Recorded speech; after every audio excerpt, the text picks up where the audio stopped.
Welcome back everybody. In this instalment, I suppose you could call it, we're going to be pushing out some bushings. We've been very fortunate off Sportmotive again to get this 20-ton press. I'm reliably informed that the bushings come out anywhere between 5 and 15 tons of pressure. So I've just got to build up this press. I've got some bits on the floor here. We'll see me build it up and then we'll start pushing some bushings out. Things like this. Let's see whether we can get that in shot properly. So it looks a bit knackered, needs the paint stripping off it, needs repowder coating or whatever finish I'm going to decide to do. But for now, I've got to get this press built up and then we'll go from there.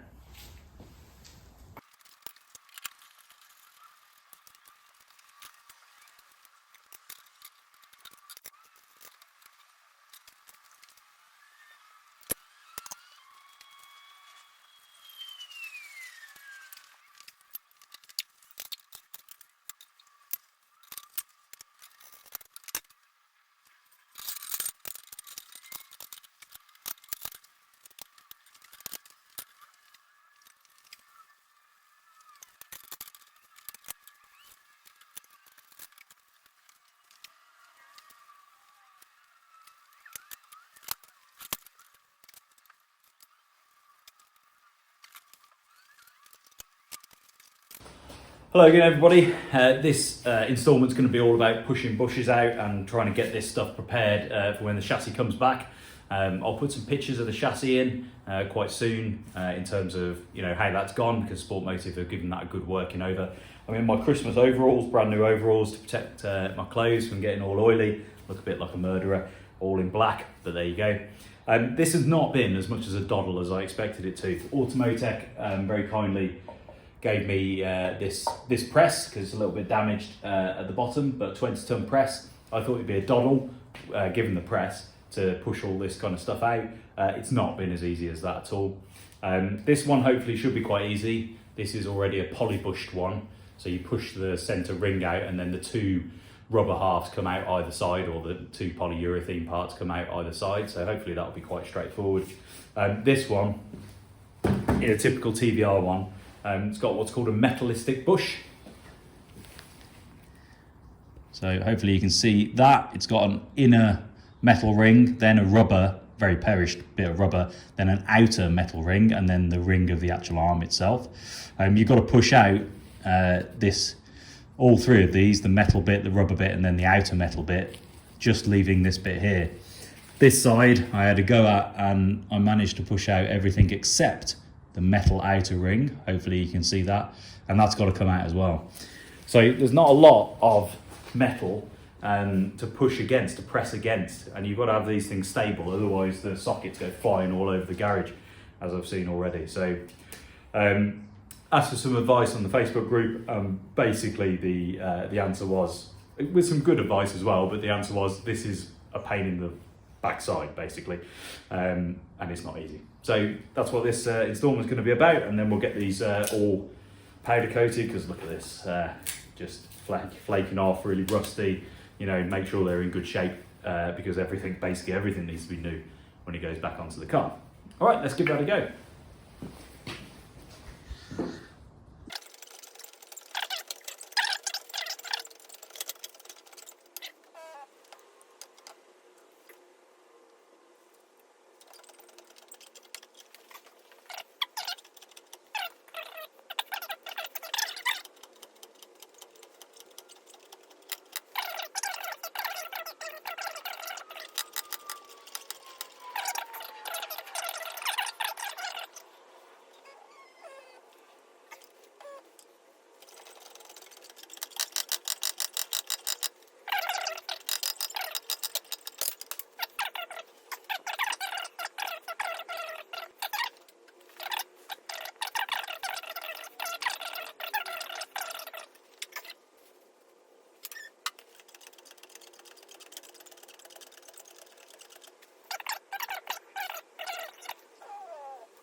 this was when things were getting really quite tricky.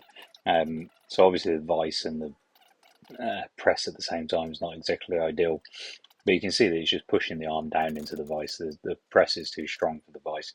But it was the only way I could get this arm in at the right angle. And this is why, we'll find out a little bit later what I actually end up doing with the bushes. Suffice to say, it's not me actually doing most of the pressing in the end.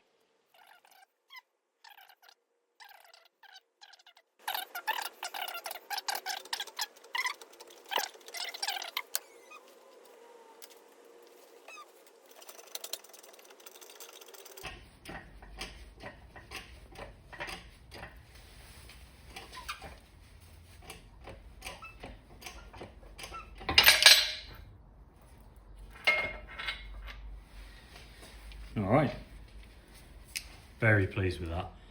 So that's metallistic bush come out. Really clean in the end for that one. If they all go that easy, that'd be lovely. Don't think they will though.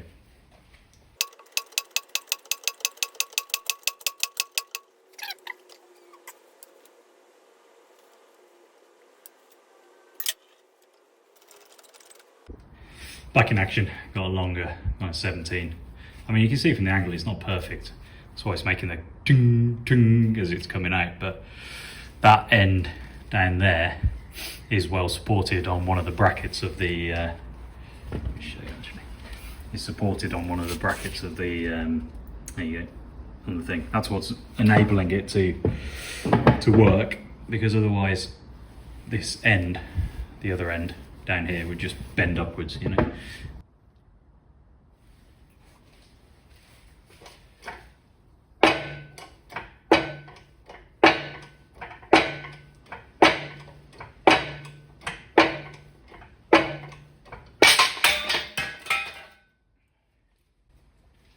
Every time there's so little metal and it's just a slightly different angle. So we've got this far.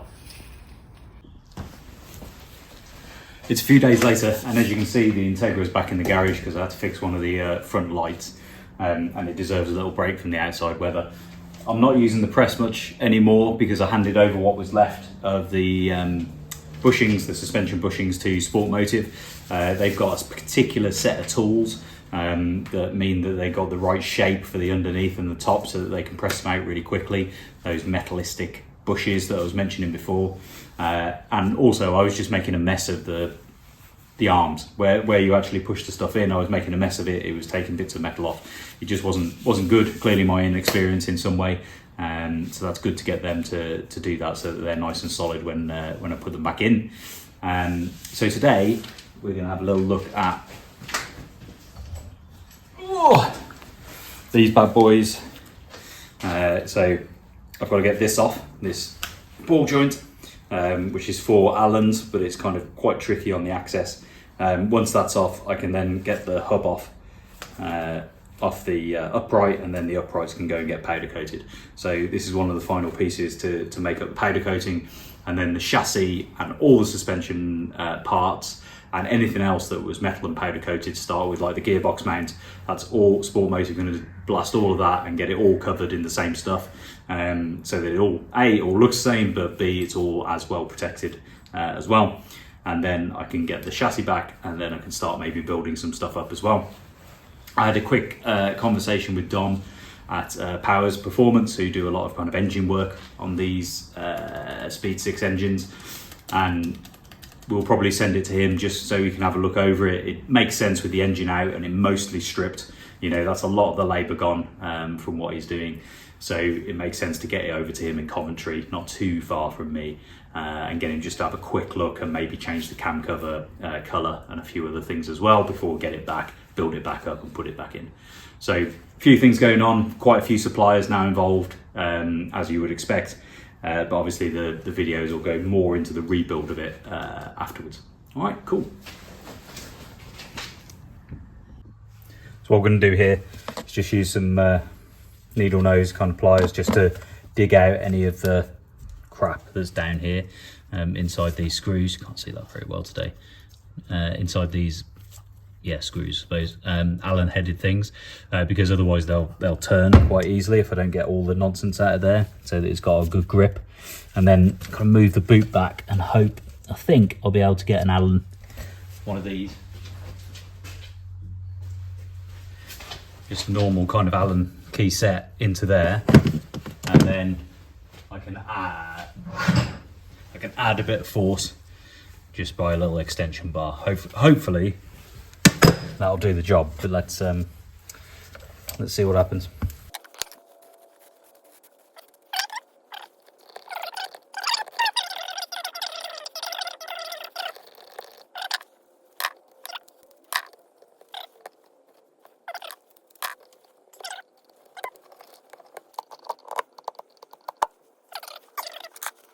Doing this one here, you can see the scoring marks I'm making down in here compared to this one, which has just got loads and loads of crap on it. So just trying to get all the corrosion around it. I mean, will it make a difference when it's under all that much pressure? Maybe not, but I mean, it all helps.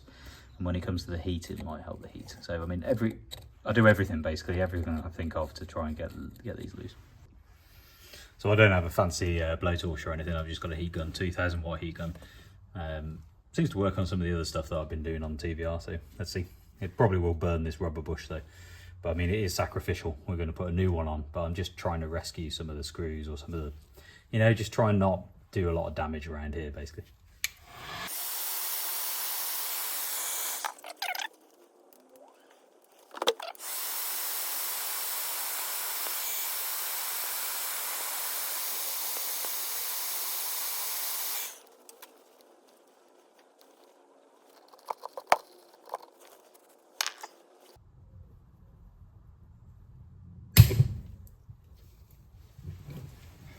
Oh man. After all that, you didn't see me actually break that one.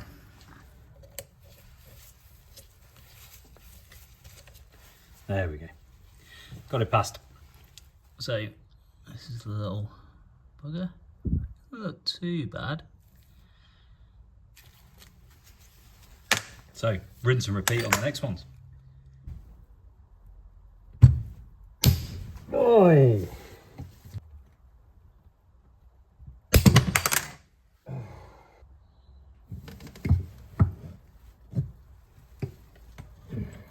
Yes. Oh, yes.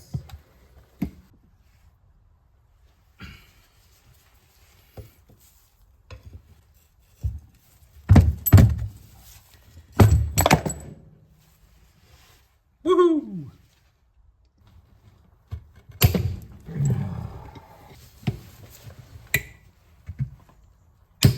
Yes.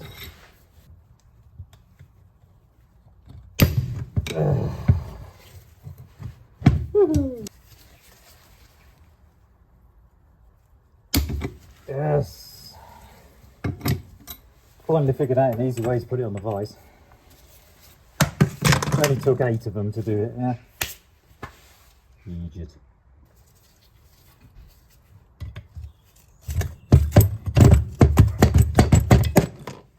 Woohoo! So, continuing with this, easily this came out. Come on, focus. There you go, that came out. That was this. Just an easy big bolt. No worries with that. Hopefully the other one will be the same down there.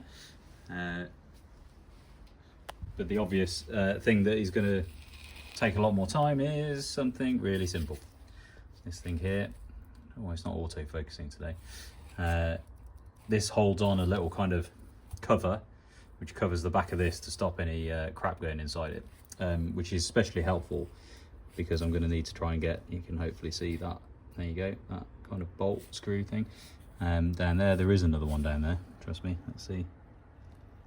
No, nothing. There is one down there. And there's also one behind this one, right deep down in there that you can't see. So I do need to get this off.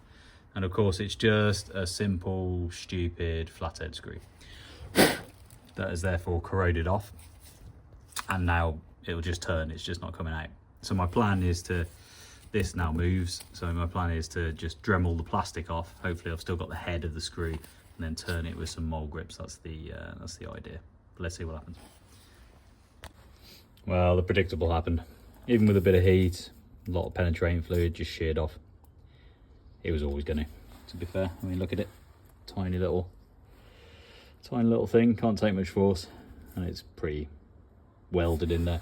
But I suppose it's out of the way, doesn't really matter. I don't know whether this is TVR or whether that's just aftermarket nonsense, screwing something directly into the hub. I mean, it's not a good idea, is it? So, I mean, the other one looks just as bad, so we'll probably do the same thing there.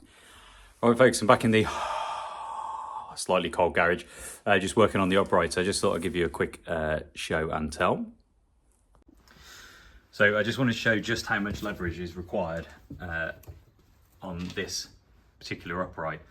My breaker bar just wasn't doing it, or I didn't have the strength, one of the two. So I had to add the jack thing on it, and that still, with a lot of strength, took a lot to crack this one here. It's very easy with the impact gun there to do these two. These are the two, one there, one there. You know, I told you about before that I did the soaking of the stuff in, but that one, just even with a bit of heat, just really didn't want to go, so it really needed that much leverage. So that's quite substantial. So I'm very close to splitting these apart now, which is good, because then I'm basically actually finally finished with the strip. Hello everybody, just at Sportmotive, quiet Saturday morning. This is my chassis. They've just, it's about to go off for paint, so I wanted to show you guys what they've done. So from the kind of start here, they've got that bolt out for me, so that was good, because that was rubbish. Obviously the surface rust, because you know it got blasted already, and it's been here a little while, so it'll get re-blasted before it gets painted. But then you start to see some of the great new work they've done. So brand new bar here all the way across, and then you've got a little bit of original here, but not much. This is one of the laser cut and folded pieces for the battery tray, because this was rotted through, so new version of that has gone in. Go down here, you remember there's lots of holes in here, so they've just put a brand new piece in, put the new captive mounts in, you know, just resealed it all up and everything. So that's a really nice piece. It's really, you know, quite a long piece that they've kind of put in there, because it wasn't that great. Up the top here, so this is a new piece here. It's hard to tell actually, but I'm pretty sure that's a brand new piece that's been put in there, because that was quite heavily pitted as well. Some of the bits that are slightly pitted, we've still kind of left because they're not structural or anything, and I'm not that too fussed about it. But like this bar, that bar's new as well, by the look of it, that support just there.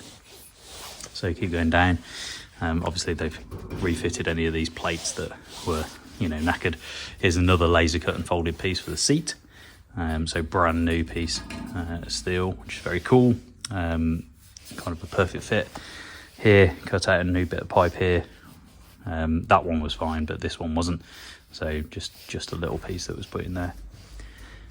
Moving up, brand new one of these, again laser cut and folded, because this was very thin kind of tin there, and all up that side. Moving around to the back, all pretty good. They got this stiff bush out for me, which is great, because I forgot about that. Most of this was absolutely fine. Coming around here though, again, new one of those onto there, a little bit here, and of course this bit, there was just a giant hole, so put a new bit in there all the way down there, new captive things. It's all pretty good down here, so that was pretty good. And of course all kind of new down here as well, so a lot has been done this side. This was clearly pretty bad. This is Ian's new kind of pedal box tray, so it's got these slots in it so that you can move the pedal box left to right, because the Tuscan pedal box is slightly offset by default, makes your legs slightly weird, so you can move it on this one. They're adjustable, which is good. Not front to back, because you don't need that. You got the seat, but left to right, so I think that's very cool addition. Obviously a new bit here that's been put in, because this side was particularly bad. And then the only other things they've done is I did forget one thing down here. refitting the new screw for me here because this was missing on mine. That was gone. And then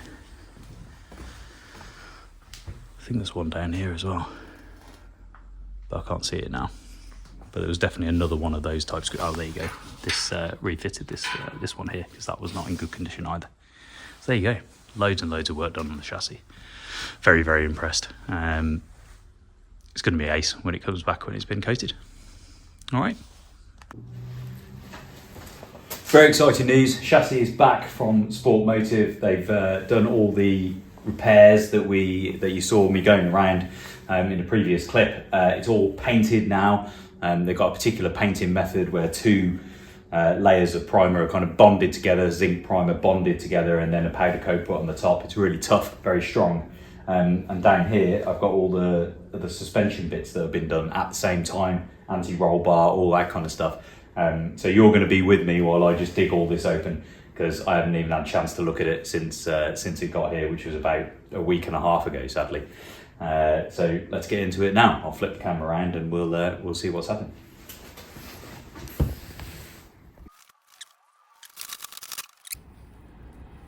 Nicely done, voiding the thread.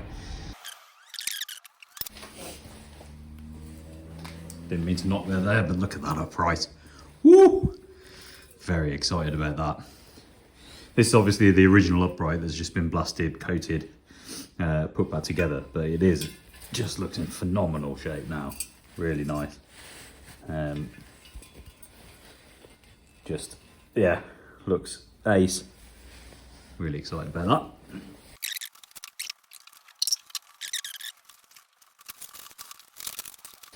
Oh yeah.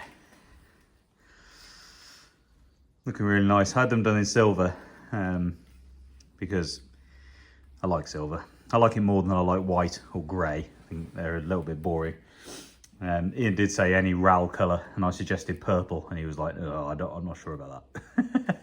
So we went with silver anyway. It's a good standard colour. But they're looking nice.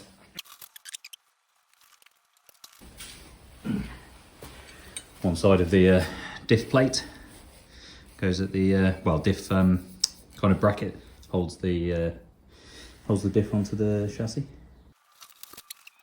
Just in interesting shape that came back with. Very interesting. I spoke to Sportmotive about this, and they had a look at it personally. Basically, when this went for blasting, the blasting and powder coat place, it blasted through the kind of steel gusting that's very, very thin there that connects the end of this arm back to the pipe itself, and it's blown straight through that. And then they've just kind of powder coated on top of it. So we could replace the whole arm, we could strip it back up, put some metal on it, or we could just leave it as it is because it's perfectly strong. Just looks a bit odd. I'm leaving it. Interesting shape of paint. This quite sharp actually. Looks like all the dirt will accumulate in this as well. We'll have to have a look at that.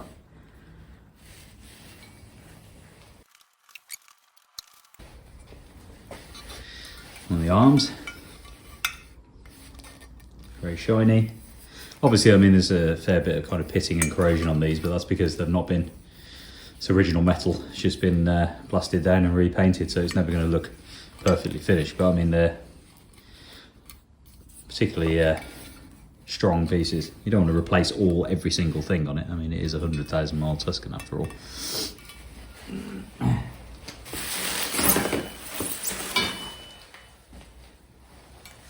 So this isn't the same powder coating method, just painted black. So I can't remember which anti-roll bar this is. Rear. Probably I can't remember. I can't remember which way around these are.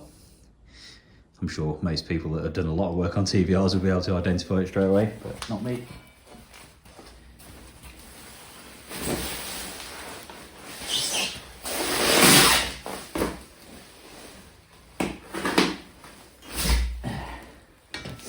And the other one. Oh no, there you go, the other one.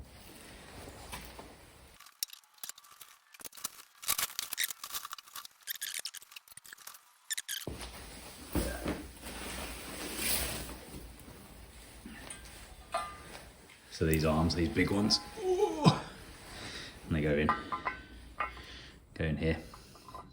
allow us to adjust the, I think it's the toe.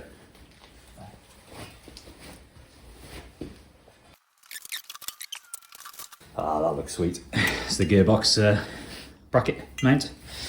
Goes in the chassis, gearbox mounts to it. It's nice, that is. Lovely camera work, real pro. Knife. Lost my knife.